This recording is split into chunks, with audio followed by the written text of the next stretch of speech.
అవాస్తవ ఆరోపణలపై తేల్చుకుందామని సవాల్ విసిరితే సమాధానం చెప్పకుండా దాడి చేసేందుకు బీరు బాటిళ్లు కంకరరాళ్లు సిద్ధం చేసుకోవడమేంటని తోపుదుర్తి ప్రకాష్ రెడ్డిని మడకసిర ఎమ్మెల్యే ఎంఎస్ రాజు నిలదీశారు. ప్రకాష్ రెడ్డిని విమర్శిస్తే దాన్ని ఓ కులానికి ఆపాదించి రెచ్చగొట్టడమేంటని ప్రశ్నించారు. రాజకీయ ఉనికి కోసమే తన విమర్శలను కులానికి ఆపాదిస్తున్నారని ఎంఎస్ రాజు అన్నారు. హత్యలు, దుర్మార్గాలు, కబ్జాలు చేసే ప్రకాష్ రెడ్డికి తన గురించి మాట్లాడే అర్హత లేదన్నారు. ప్రకాష్ రెడ్డి, గోరంట్ల మాధవ్ ఇతరుల ఇళ్లలో అద్దెకు ఉంటూ అద్దెలు చెల్లించకుండా వేధిస్తున్నారని ఆరోపించారు. అలాంటి వారు తనపై నిరసనలు తెలపడం విడ్డూరంగా ఉందని ఎంఎస్ రాజు ధ్వజమెత్తారు. తన పోరాటం ప్రకాష్ రెడ్డితో కాదని, చంద్రబాబు కుటుంబాన్ని దూషించిన ప్రకాష్ రెడ్డి సోదరుడు చంద్రశేఖర్ రెడ్డితోనని స్పష్టం చేశారు. తన పరువుకు భంగం కలిగించేలా మాట్లాడిన ప్రకాష్ రెడ్డిని జీవితాంతం వేటాడుతూనే ఉంటానని తేల్చి చెప్పారు. అసత్యపు ఆరోపణలు నేను తిప్పికొట్టా. నా యువనేతకు నిన్ను హత్య చేయాల్సినటువంటి కర్మ లేదు అని చెప్పి మాట్లాడడం జరిగింది.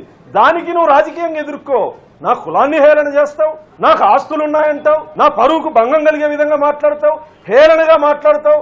నేను భూస్వామిని, నాకు ఆస్తులుంటాయి అని మాట్లాడే నీ అగ్రకుల దురహంకారం ముందు నేను ఆత్మగౌరవ పోరాటం చేస్తే రెడ్లు ఏకం కావాలని పిలుపునిస్తావా? సమాధానం చెప్పమని చెప్పా. నీకు చేతనైతే సమాధానం చెప్పు, లేదా మౌనంగా ఉండు. అంతేగాని బీరు బాటిళ్లు, రాళ్లు ఇంట్లో పెట్టుకొని రాజకీయంగా నీ ఉనికి ప్రమాదంలో పడితే రెడ్డి సామాజిక వర్గాన్ని బ్రతిమలాడుకునేదానికి నన్ను విలన్ని చేస్తావా? నేను ఏ రెడ్డి సామాజిక వర్గ వ్యక్తిని నేను కించపరచలేదు. వాడు వీడు తెలుసుకుందామని చెప్పావు. నేను చెప్తా ఉన్నా, నీకు నాకు మధ్య యుద్ధం ఇది జీవితకాలం. రాజకీయంగా అయినా సరే, దేంతోనైనా సరే జీవితకాలం నా కంఠంలో ప్రాణం ఉన్నంత వరకు నిన్ను వేటాడతా, నిన్ను 100% వేటాడతా.